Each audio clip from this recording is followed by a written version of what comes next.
Hello class, and welcome to the Cellular Respiration step-by-step tutorial. In the next several minutes I'm going to be taking you through the ins and the outs of cellular respiration.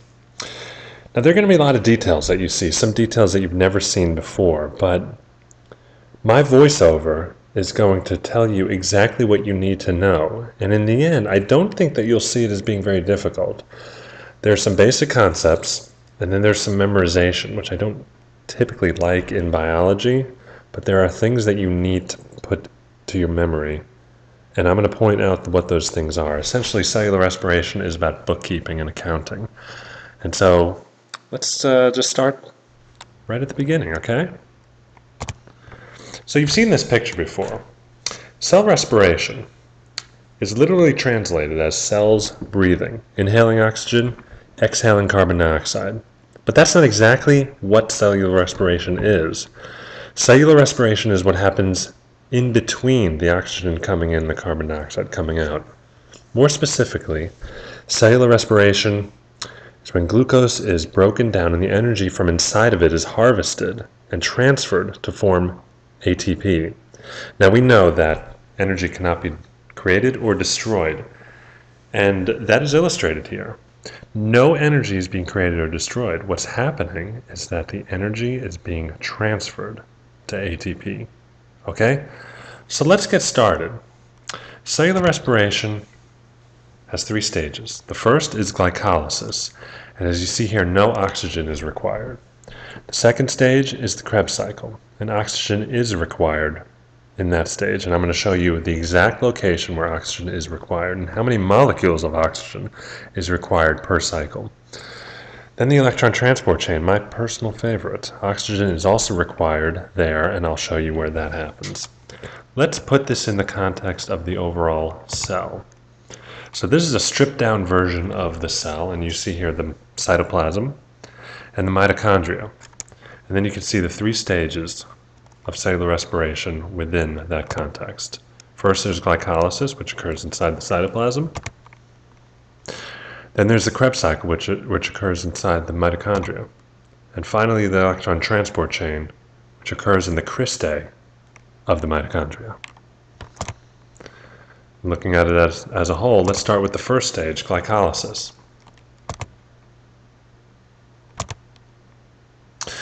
Now you started to draw this the other day, and we never did finish it, and I'm finishing it for you, but it might look like it has a lot of details. I'm not saying it doesn't. In fact, it has much more than you see here.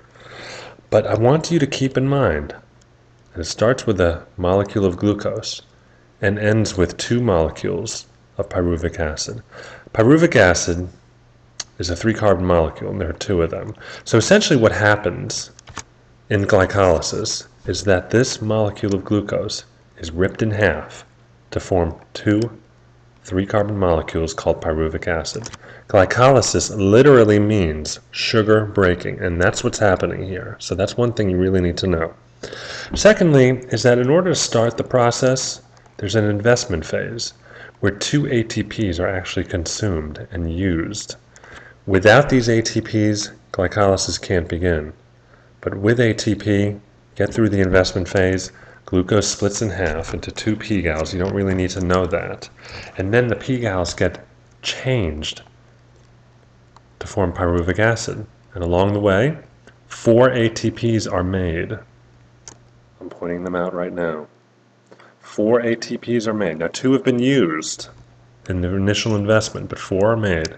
In addition, there are 2 NAD pluses.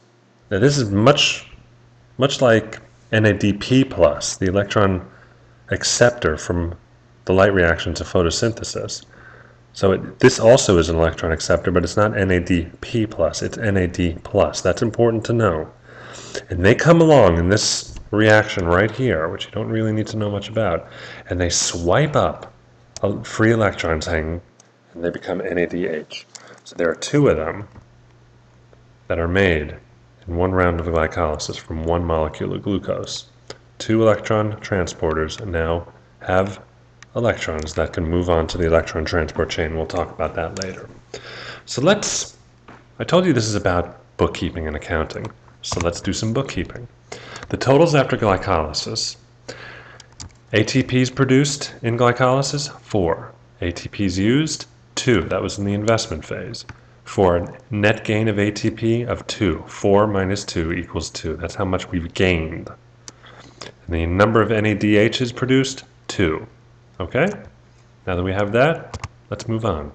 Back to the cell. We'll go inside the mitochondria for the Krebs cycle.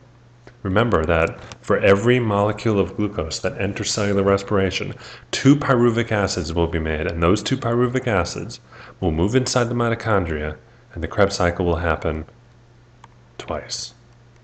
Okay, don't forget that. Let's take a close look at the Krebs cycle. Now this may very well look intimidating to you. I don't know, but let's just take it one step at a time. We've got our pyruvic acids. Okay, that's what starts the Krebs cycle. And I want you to know, I want you to think about what happens in the Krebs cycle is that now you have these 2 3-carbon molecules, and the carbons are going to be plucked off one at a time. I told you that cellular respiration is very bloody, and it's killing glucose in a very, very violent bloody death. And this is where it gets really violent. Just the component parts being plucked off.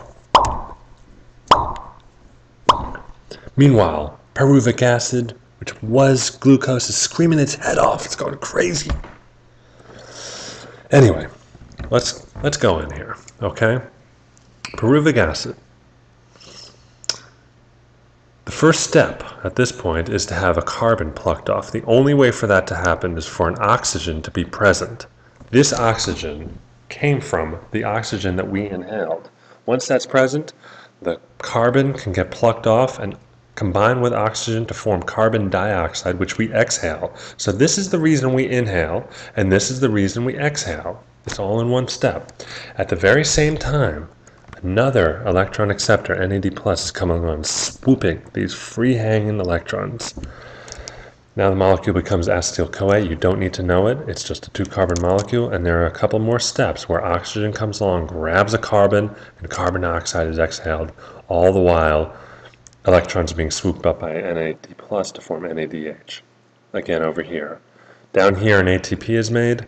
Over here, another electron acceptor called FAD+ grabs electrons to form FADH2, an electron carrier. And here's our final electron acceptor, electron carrier right here.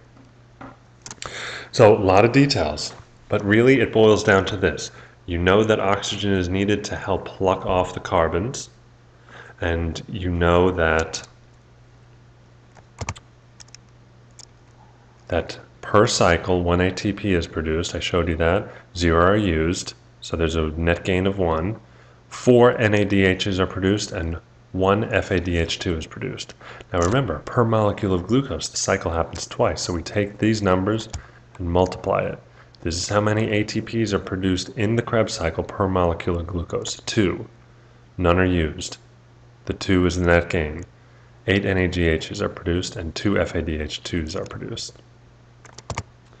Looking at the totals after glycolysis in the Krebs cycle, you see 4, 2, 2, and 2, and 0 right here.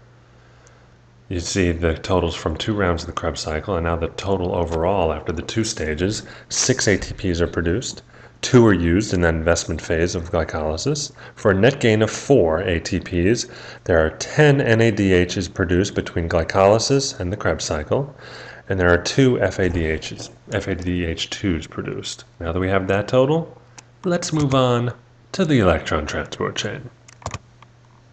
In the cristae of the mitochondria. Now, in order to fully understand the ETC, we have to familiarize ourselves with the parts of the mitochondria. So check out the anatomy of the mitochondria here. We have here the outer membrane, which corresponds to the outer membrane. We have here the inner membrane, which corresponds with the membrane on the inside. And then we have the space in between the membranes called the intermembrane space, or the IMS. Now the space in the very center of the mitochondria is called the matrix. Some of you think I made that up. I did not. It is actually called the matrix. So now let's address the electron transport chain. This may look slightly familiar to you guys. I'm not sure. What might look familiar is the fact that there's an ATP synthase here. There seem to be electrons moving across a membrane and maybe some carriers, and there seem to be a flux of protons moving from one side of a membrane to another. That looks like the light reactions of photosynthesis. I don't know. It's just me, maybe. Maybe you're making that connection. But the thing is, unlike photosynthesis, photolysis does not drive the beginning step of the electron transport chain. In fact, it's the electron carriers here. There are 10 NADHs and 2 FADH2s, okay? One at a time. They come to the first carrier protein, drop off electrons to become electron acceptors, but those electrons then move across the membrane here. Now, I should say that at the start of the electron transport chain, the concentration of protons in the IMS, or the intermembrane space, is equal to that, the concentration of protons in the matrix. Okay? Once the electrons move across the membrane, these protons in the IMS are attracted to the high energy negative electrons, and they shunt into the matrix. That increases the concentration of protons in the matrix over that of the concentration of protons in the IMS. Okay? So there's this electrochemical gradient being set up, this force where the protons now want to leave the matrix, and the only way they can do that is through the ATP synthase. Okay, so what they do is they travel through the enzyme. The positive charge on the protons cause the enzyme to spin. Enough kinetic energy is built up to turn ADP and inorganic free phosphate into ATP. Okay? Now let's not forget about where these electrons are. They're traveling across the membrane here, and it needs a final resting place. And that final resting place is to combine with atmospheric oxygen, which has to be breathed, has to be inhaled. If the oxygen here did not exist, the electron transport chain would get clogged and would stop happening. That's why we need to breathe. That's why we need oxygen, because these electrons need a final home. It combines with oxygen, O2, and 4 hydrogen protons. Combined with the 4 electrons, whoosh, 2 molecules of water. It's the exact opposite of photolysis, where 2 molecules of water get busted up to yield atmospheric oxygen, 4 hydrogens, and 4 electrons. In this case, it's the opposite. Water is being produced, 2 molecules of water. And that's the electron transport chain. Let's take a look at the totals here. We've got our totals that we've talked about of glycolysis, 2 rounds of the Krebs cycle, and then the electron transport chain. From 10 NADHs and 2 FADH2s, 32 ATPs are made. When you combine that with the ATPs that have already been produced, you have 38 ATPs from 1 molecule of glucose. At the same time, 2 molecules of glucose are used to jumpstart the system for a total gain of 36 molecules of glucose. I'm going to tell you right now, if you don't understand the difference between total produced and total gained, you need to know that. These are something that you need to know. 38 are produced, 2 are used, 36 are gained.